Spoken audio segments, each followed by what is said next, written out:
자, 실수에 대해서 한번 알아보죠. 실수. 실수를 뭐라고 생각합니까? 실수. 실수 이전에는 어떤 수가 있죠? 실수는 아마도 유리수에서 확정됐겠죠? 유리수가 바로 실수가 되는 건 아니고, 여기에는 뭐가 있습니까? 여기에는 이제 무리수가 첨가되었겠죠? 유리수 앞에는 뭐가 있었겠습니까? 유리수 앞에 자연수가 있었다고 봐야 되겠죠.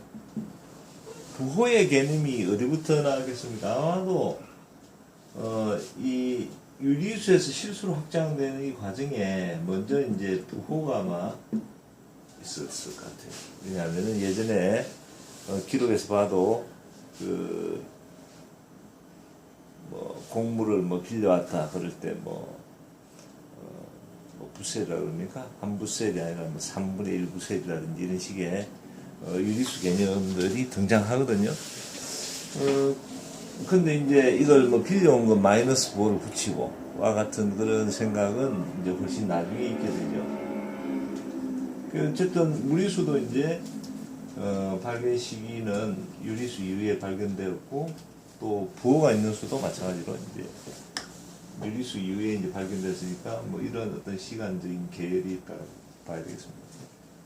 자연수는 그야말로 이제 사물들을 수에 하나, 둘, 셋 이와 같은 어떤 수에 대응시킴에 의해서 잘 수량적으로 이제 잘 다룰 수 있게 그런 이제 발견이라고 볼 수가 있죠.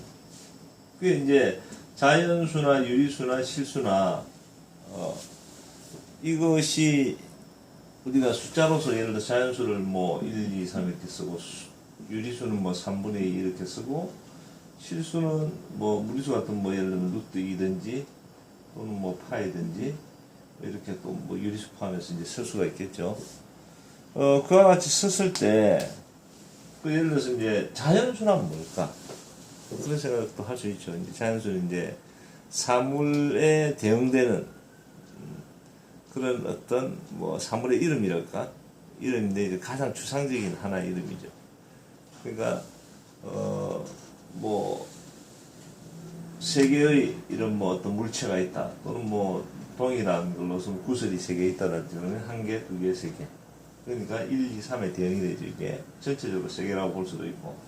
어쨌든 사물의 어떤 개수와 이렇게 대응되는 것으로 이렇게 볼 수가 있죠. 연속적인 양, 그러니까 길이라든지 그런 것들하고는 길이나 넓이, 부피 이런 것하고는 조금 다르죠. 유리수 같은 경우에도 자연수의 비로소 이제 나타나니까 역시 그것도 이제 대응되는 객관적인 대상이 있습니다. 그럼 실수란 뭘까? 실수는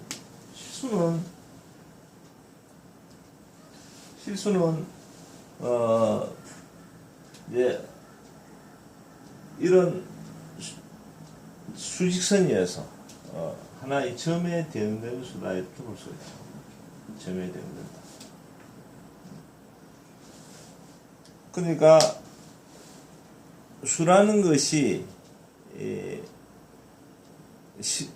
존재하려면 그것이 대응될 수 있는 어떤 객관적인 대상이 있어야 된다. 이렇게 볼 수도 있는 거죠. 꼭 그런 건 아닌데 초기 단계의 수들, 복소수 정도까지는 그렇다라고 할 수가 있습니다. 그래서 실수가 되기 위해서는 이 수직선의 자리가 있어야 돼요. 수직선의 자리는 이제 0과 1을 이렇게 정할 때 모든 실수들이 이 하나의 어떤 직선 위에 한 개의 위치, 한 개의 점으로 대응이 돼요. 그래서 그런 관점에서 생각을 해본다면 예를 들어서 0분의 1 이런 실수가 되겠습니까? 안 되겠습니까? 0분의 1을 이렇게 x를 해보면 1은 뭡니까? 0x 이렇게 되죠. 그럼 x는 이걸 만족시키는 어떤 위치가 없죠. 없으니까 이것은 실수가 아니다 이렇게 볼 수가 있죠. 그럼 0분의 0은 이걸 또 x라고 이렇게 보면 얘는 뭡니까? 0은 0x가 되죠. 그럼 뭡니까? 여기 x는 모든 수가 가능합니다. 그러니까 얘가 이 수직선을 다 독차지하는 거지. 그런 것들도 이제 수라고 인정하진 않죠. 초기 단계는 이런 것들이 다 수로서 인정이 되었습니다.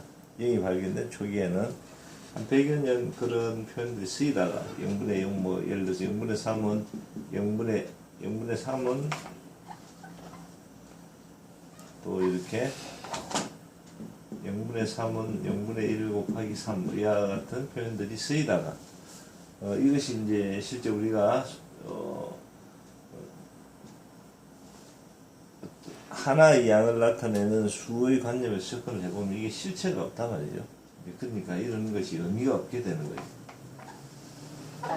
모르겠습니다. 요새 같으면 가상현실도 있고 가상화폐도 있으니까 뭐 저런 것들이 또 수로서 인정받을지 모르겠는데 뭐 그런 대수학을 뭐 여러분들이 또 개발할 수도 있겠죠. 분모가 0인 그런 수들에서의 어떤 연산법칙 그런 걸 이제 생각할 수도 있을 겁니다. 어쨌거나 실수라 그러면 실수라 그러면 이것이 수직선 하나의 무한한 직선 위에 또 그걸 구분해놔도 되겠죠. 한 가닥의 곡선으로 볼 수도 있고 무한한 곡선 거기 위에 정확히 한 자리에 대응될 수 있어야 됩니다. 그러니까 수직선 위에 자리가 있어야 되고 반드시 그리고 반드시 한 점에만 자리가 있어야 됩니다. 그런 걸 실수라고 하는 거죠. 수라는 것이 우리가 이렇게 아라비아 숫자로 나타내지 않습니까? 이렇게 뭐 또 그렇게 나타내기 힘든 수들은 이렇게 로그의 3 뭐 이런 표현도 있을 수가 있고 이런 것들은 수직선에 이제 한 개의 점이죠. 뭐 로그의 3이면은 얘가 이거보다 좀 크겠네요. 그죠? 뭐 이렇게 어떤 자리가 있단 말입니다. 이렇게. 그러면 이러한 표현 이전에 무엇이 있었냐? 표현 이전에 사물이 있었던 겁니다. 그러니까 예를 들어서 뭐 사과가 있다 할 때 사과라는 단어 뭐 이게 우리나라에서는 이렇게 쓰고 뭐 미국에서는 또 이걸 애플이라 쓰고 이렇게 쓰겠죠. 저러한 표현 이전에 무엇이 있었습니까? 표현 이전에 사과라는 어떤 객관적인 대상이 있었어요. 그것은 우리가 사과라든 애플이라든 또는 뭐 그런 이름이 아닌 다른 무엇으로 하든 또는 아예 이름을 붙이지 않든 무심한 유인원들만 왔다 갔다 하는 그런 먼 옛날에도 사과나무가 있었다면 어쨌든 그런 명칭과 관계없이 존재했던 거거든요. 수에서도 우리가 수를 우리의 인간의 표기법으로 표현하는 그 이전 단계에 무엇이 있었는가 라고 생각한다면 수직선 위의 한 점으로서 존재한다라고 이제 할 수가 있는 거죠. 수가 먼저냐 점이 먼저냐 발견의 순서로 보면은 수직선은 나중에 발견되었을 거니까 수가 먼저겠죠. 그러니까 수와 대응되는 어떤 객관적 실제로서 수직선 위의 점 그런 걸 우리가 이제 사구적으로 이렇게 생각해냈다라고 볼 수가 있습니다. 논리적인 구성면에서는 수직선의 점이 우선되는 것이 좀 맞겠죠. 그러니까 점이라는 걸 실수의 기하학적 표시 이렇게 이제 얘기할 수도 있지만 논리적인 구성면에서 보면 인간의 인식을 구체적으로 놓고 생각하는 것이 맞단 말이죠. 그렇게 보면 수직선이 먼저, 수직선 위에 무한한 점들이 먼저 라고 이렇게 얘기를 할 수가 있는 거죠. 그리고 그런 수직선 위에 이제 기준되는 위치를 우리가 이제 아까 0,1을 먼저 썼지만 그렇게 하지 않고 이렇게 수직선 위에서 여기를 기준으로 삼고 여기 기준 삼아요. 요게 뭐냐면 요게 기준이 되는 길이야. 길이. 그래서 그걸 이제 우리 숫자로서 표현한다면 0,1이 되는 거죠. 0,1. 근데 0,1이라고 굳이 하지 않더라도 이걸 기준으로 이렇게 삼고 이쪽으로 양수를 쓰고 이쪽으로 음수를 쓴다 그러면 우리가 루트2라는 어떤 수를 생각했단 말이죠. 그러면 루트 2 위치는 어떻게 됩니까? 이렇게 그림을 그려서 그죠? 이렇게 내리면 얘기가 나올 겁니다. 물론 파이란 이런 어떤 무리수라도 좀 초월수들은 우리가 쉽게 그렇게 위치를 나타낼 수는 없고 작도로서 할 수는 없으니까 그렇지만 얘가 여기에 어떤 한 위치에 이렇게 하나의 점을 차지하고 있다라고는 얘기를 할 수가 있는 거죠. 그래서 실수라 그러면 실수는 이렇게 어떤 두 개의 기준점을 이렇게 잡았을 때 이러한 무한한 직선 위에 자신의 자리를 반드시 가지고 있고 또 유일하게 가지고 있는 것을 실수라고 할 수 있겠죠. 그러면 복소수는 어떻게 돼요? 복소수 I 같은 거. I는 자리가 있습니까? 없습니까? I는 실수가 아니니까 당연히 자리가 없겠죠. 자, 이런 복소수에도 이런 그 수직성과 같이 대응되는 기하학적 표현을 생각한 사람이 있죠. 그 사람 이름이 누굽니까? 네, 가우스죠. 가우스.